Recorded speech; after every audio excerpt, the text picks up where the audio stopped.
This is Araski Daoud of Mea Risk LLC, and this is a daily brief. Hello, today is the 26th of August 2019. Now, for years, democracy activists and even people with simple democratic ideas who publish their opinions on social media have been the subjects of attacks by shadow individuals who never showed their identities or disclosed who they were. Well, this month turned out to be a moment of truth when Facebook said it found accounts linked to the same coalition of countries that has been fighting and undermining the rise of democracy and the rule of law everywhere in the Arab world. These countries are the United Arab Emirates, Egypt, and Saudi Arabia. Facebook characterized the accounts as involved in, and I'm quoting here, inauthentic behavior. They've removed a few hundreds of them, about 350 accounts, which I think really represent the very tip of the iceberg. Facebook found that the same system prevailing on Instagram, which tells you that there are probably millions of Twitter accounts that are being used to spread anti-democratic messages and discredit the people who want their country to do better. So if you're a heavy user of Twitter, you're likely going to find people who are going against the tide, who are essentially swimming against the current. They're positive changes, and you see these folks posting messages that basically undermine that movement, and you wonder who they were.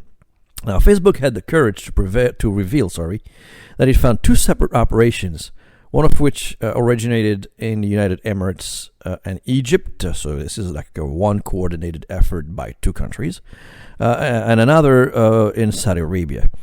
Facebook said, and I quote, "The two campaigns created networks of accounts to mislead others about who they were and what they were doing," end quote.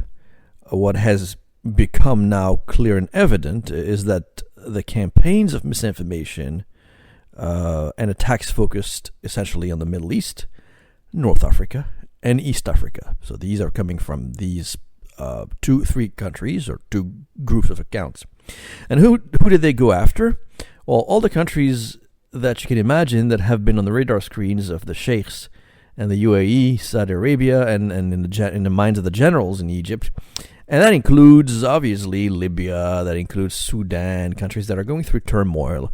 That includes Comoros, that includes Qatar, Turkey, two countries that have been essentially opposing the three countries that I mentioned earlier. That also includes Lebanon, Syria, Jordan, Morocco, and although Algeria was not mentioned directly, all of our research suggests the existence of a multitude of accounts that are clearly created to attack the pro-democracy movement, to prevent the rise of a political movement that undermines the tactics of the military junta in Algeria, and same is happening everywhere else, obviously. Now, those behind those accounts, namely the Mukhabarats and the secret political polices in the UAE, Egypt, and Saudi Arabia, have been trying to outsmart all of us and the rest of the world with deceptive practices, deceptive messages. For example, the fake Facebook account holders often spoke about really what I consider mundane or pretty simple things like fashion, food, and animals as a way to hide behind some cute cover-ups. Now, Facebook also said, and I'm quoting here, they also frequently posted about local news, politics, elections, and topics including alleged support of terrorist groups by Qatar and Turkey, Iran's activity in Yemen, the conflict in Libya, successes of the Saudi-led coalition in Yemen, and the independence of Somaliland, end quote. Now, the impact could not be underestimated. It could be absolutely devastating, considering that collectively the inauthentic pages in the UAE and Egypt campaign were followed by almost 14 million accounts, 13.7 million to be exact. These are not amateurs, because Facebook also had the courage to disclose that $167,000 US dollars had been spent on advertising, all paid for in either US dollars or Emirati dirhams. Now, the fake accounts by the Arab intelligence services have also launched a pro-Saudi propaganda campaign specifically targeted to an Arab-speaking audience. To speak about, and what do they speak about? Well, they speak about how great Crown Prince Mohammed bin Salman is, how fantastic his economic and social reform plan, Vision 2030, may be, etc. You get the point.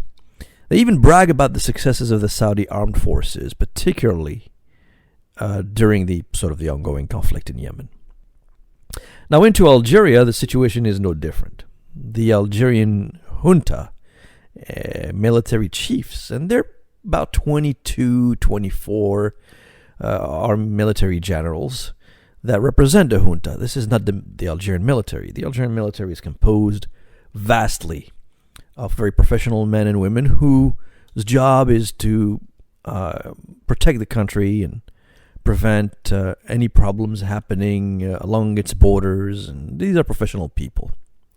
The junta is really composed of a couple dozen of generals, old generals, who really nobody likes. But clearly, they're sponsored by the UAE, according to most opposition figures that we've asked. In fact, war hero Lakhdar Bourga was arrested and he's in a military prison after he dared asking the chief of the junta, Ahmed Gaid Saleh, why he visited the United Arab Emirates 3 times since the start of the anti-government protest on the 22nd of February.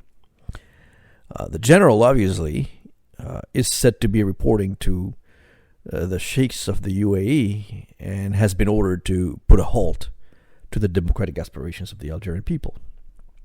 Well, just last month, the Internet Monitoring Unit housed within the Algerian Ministry of Justice has been taken over by the Algerian Ministry of Defense.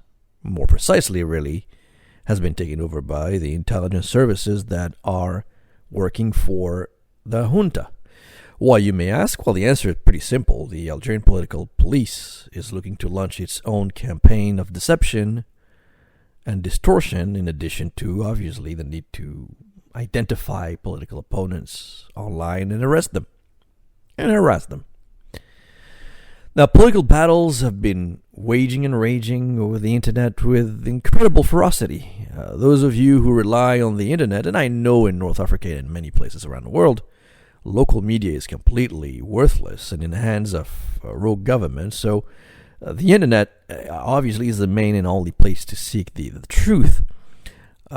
If that's the case for you, then please make sure you are selective on who you listen to and you know who says what. Also, really take the comments you read on the internet with a grain of salt.